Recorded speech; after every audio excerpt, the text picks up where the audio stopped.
नमस्कार दोस्तों, मैं सक्सेस एकेडमी से संजय पंडिता हूं। इंफोसिस के संस्थापक नारायण मूर्ति की आज की सफलता की कहानी, इसे पूरी तरह से समझने के लिए कृपया वीडियो को अंत तक देखें। नारायण मूर्ति एक प्रसिद्ध उद्यमी है और उद्योग में सबसे सम्मानित नामों में से एक है।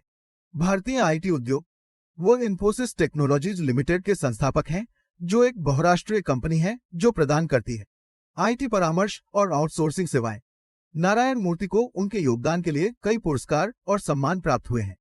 आईटी उद्योग पद्मश्री और पद्म विभूषण सहित भारत के 2 सर्वोच्च नागरिक सम्मान। इस निबंध में हम नारायण मूर्ति की प्रेरणादायक सफलता की कहानी, उनके प्रारंभिक जीवन, शिक्षा और करियर, भारतीय आईटी उद्योग में उनके योगदान और उनकी यात्रा से सीखे गए पाठों पर करीब से नजर डालेंगे। प्रारंभिक जीवन और शिक्षा। नारायण मूर्ति का जन्म 20 अगस्त 1946 को मैसूर, कर्नाटक में हुआ था, भारत। उनके पिता पीएन मूर्ति एक हाई स्कूल शिक्षक थे और उनकी मां पद्मावती एक गृहिणी थी। नारायण मूर्ति उनके 3 बच्चों में सबसे बड़े थे। उन्होंने अपना प्रारंभिक बचपन मैसूर में बिताया और फिर बेंगलोर चले गए, जहां उनके पिता ने नौकरी कर ली थी। नारायण मूर्ति ने अपनी स्कूली शिक्षा बेंगलोर के गवर्नमेंट हाई स्कूल में की। वह एक उत्कृष्ट छात्र था और हमेशा अपनी कक्षा में प्रथम आता था। स्कूली शिक्षा पूरी करने के बाद उन्होंने में राष्ट्रीय इंजीनियरिंग संस्थान में दाखिला लिया, इंजीनियरिंग में डिग्री हासिल करने के लिए मैसूर।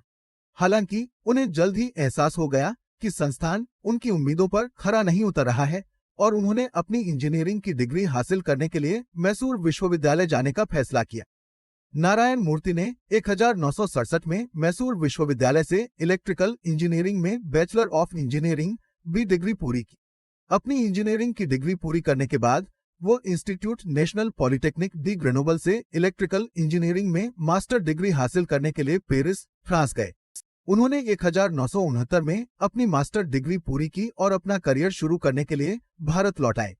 Early career. नारायण मूर्ति ने अपने करियर की शुरुआत आईआईएम से की थी, अहमदाबाद, जहां उन्होंने मुख्य सिस्टम प्रोग्रामर के रूप में काम किया। इसके बाद उन्होंने पुणे में पेटीएम कंप्यूटर सिस्टम्स नामक एक स्टार्टअप कंपनी के लिए काम किया।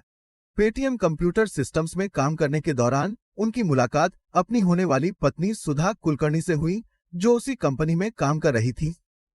1981 में नारायण मूर्ति ने अपनी खुद की कंपनी शुरू करने का फैसला किया और उन्होंने सॉफ्ट्रोनिक्स की स्थापना की, जो सॉफ्टवेयर परामर्श सेवाएं प्रदान करती है। हालांकि कंपनी ने अच्छा प्रदर्शन नहीं किया और उन्हें 1 साल के भीतर इसे बंद करना पड़ा।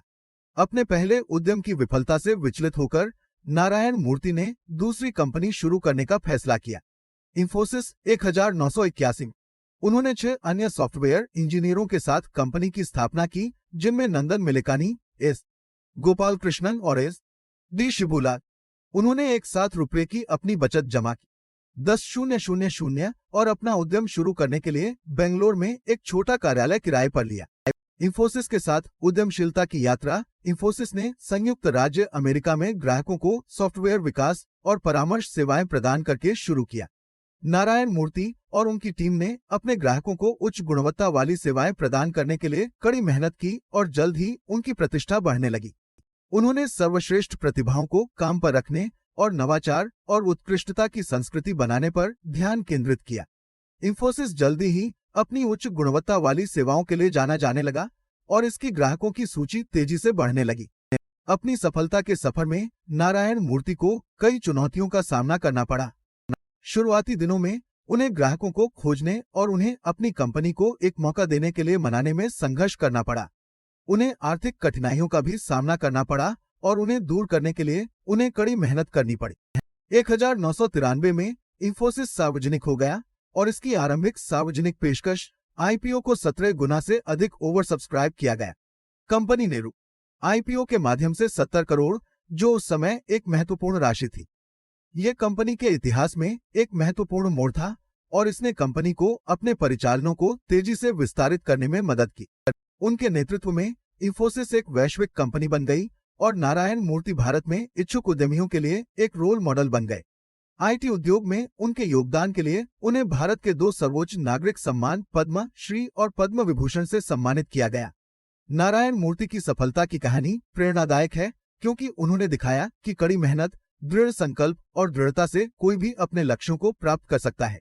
उन्होंने व्यवसाय में नैतिकता और मूल्यों के महत्व को भी प्रदर्शित किया और उद्यमियों की भावी पीढ़ियों के अनुसरण के लिए एक उदाहरण स्थापित किया।